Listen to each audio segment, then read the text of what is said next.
Hello, everyone. So good to be here today as I cover a very interesting topic that I was preparing for quite some time. And yesterday, as we were doing the book club, it actually came up in the book that I've spoke about before, the Let Them theory.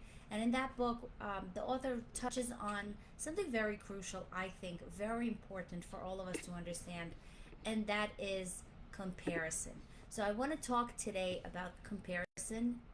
And there's this saying, comparison is a thief of joy.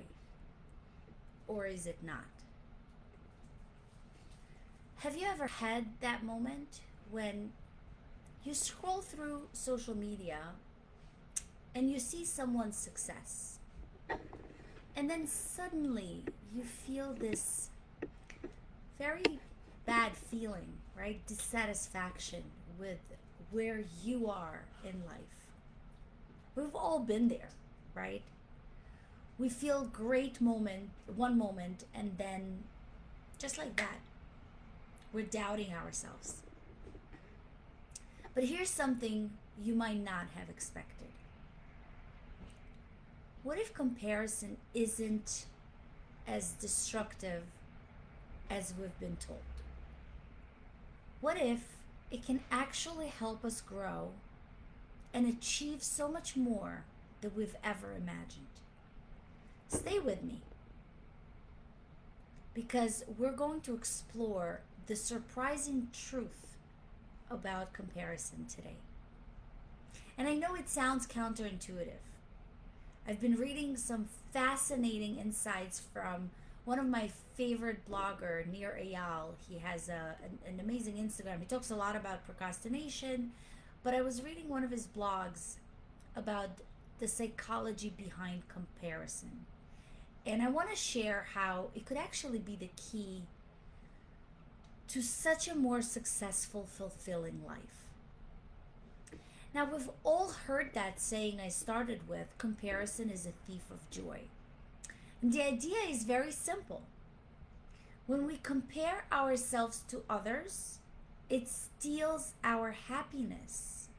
It makes us feel inadequate. It can lead us to a sense of failure.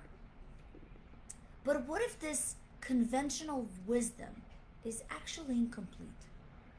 What if comparison is not always the villain in the story, but instead it's actually a tool that we can use for positive change? And this is really what Nir Eyal says in his blog. He sheds some light on showing the nuances behind the comparison and how our brain is really wired to do so. In fact, 12% of our daily thoughts revolve around comparison ourselves to others. So rather than trying to stop it altogether, how can we use this to fuel our personal growth? To understand how comparison works, we really first have to need to dive into the science behind it. Social comparison theory tells us that humans have an inherent need to evaluate themselves against others. It's just the way we're wired. This need manifests in three main types of comparison. The first one is upward comparison, when we look at people ahead of us. The second one is downward comparison, when we compare ourselves to those behind us. And then we have the lateral comparison. We measure ourselves against our peers. So comparison isn't inherently bad, but it's how we approach it that determines its impact. When we're doing upward comparison, when we look at someone who's further along in life, it can either motivate us, make us feel inferior, on the other hand, but it really depends on how we frame the comparison. Are you looking at that individual with happy eyes and you want to be like that with admiration because it's motivating you? Or are you looking with envy? And that's when you feel inferior. So all depends on the frame of the comparison. And many of us turn comparison into a motivation killer instead of actually using it as a stepping stone. When you frame upward comparison as an opportunity for growth, we can transform that negative emotion into action.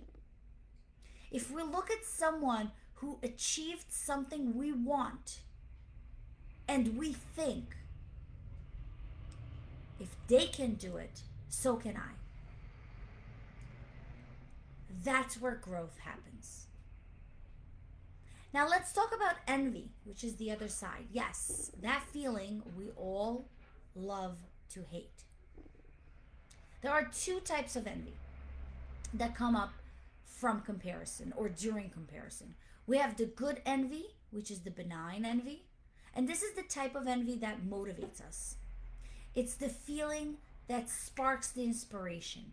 It's when we see someone achieves what we want to achieve. So we want to go this way. And there is this bad envy, which is malicious envy.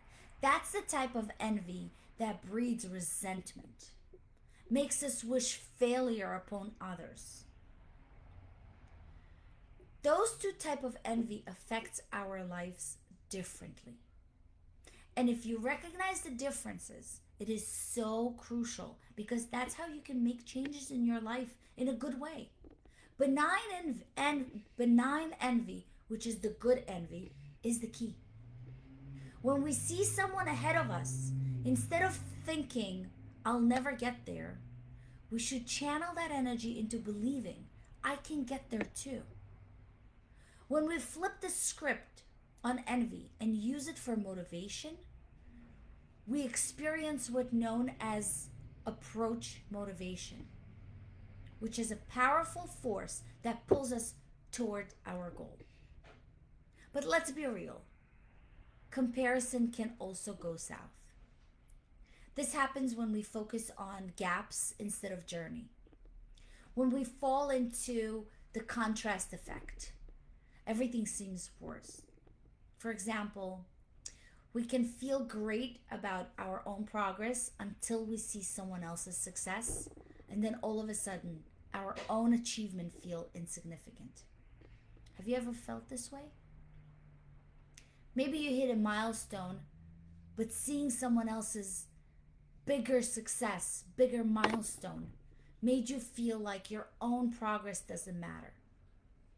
That's the contrast effect in action. But remember, comparison is only a problem if we let it define our self-worth. So how can we turn comparison into a tool for growth? So first, check your mindset before scrolling. If it's hard for you to see and if you're feeling really low right now, social media can turn comparison into downward spiral. When you turn your phone and you see those pictures of someone on vacation and you haven't been on vacation for so long and it makes you envy, jealous, and maybe even hate that person. When you know you feel this way, don't scroll. Don't go on scrolling onto other people's pages unless your mindset is ready to see it. Unless you know that it's okay for other people to get something you don't have. Look for inspiration, not comparison.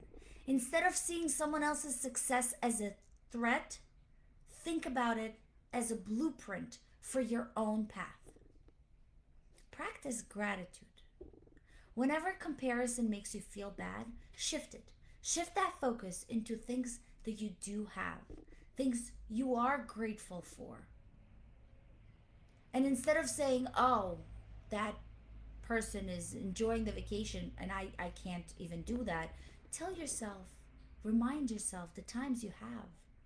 Remind yourself the great, amazing places you've been to.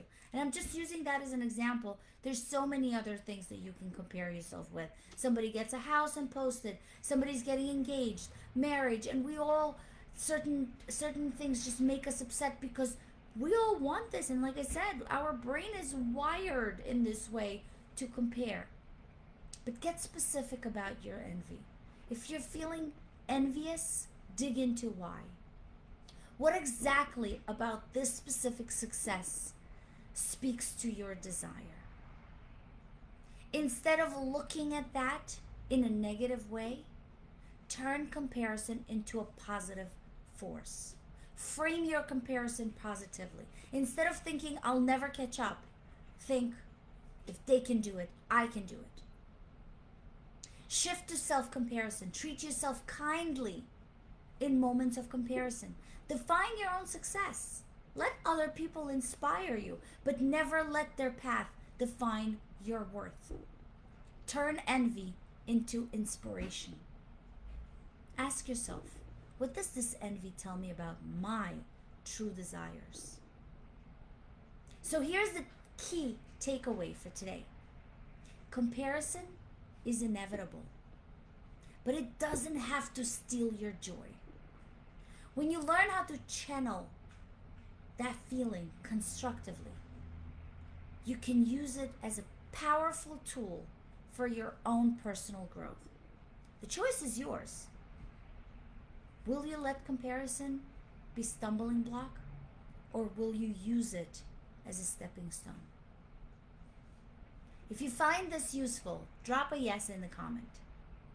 Share how you've turned comparison into motivation in your own life. Let's start a conversation.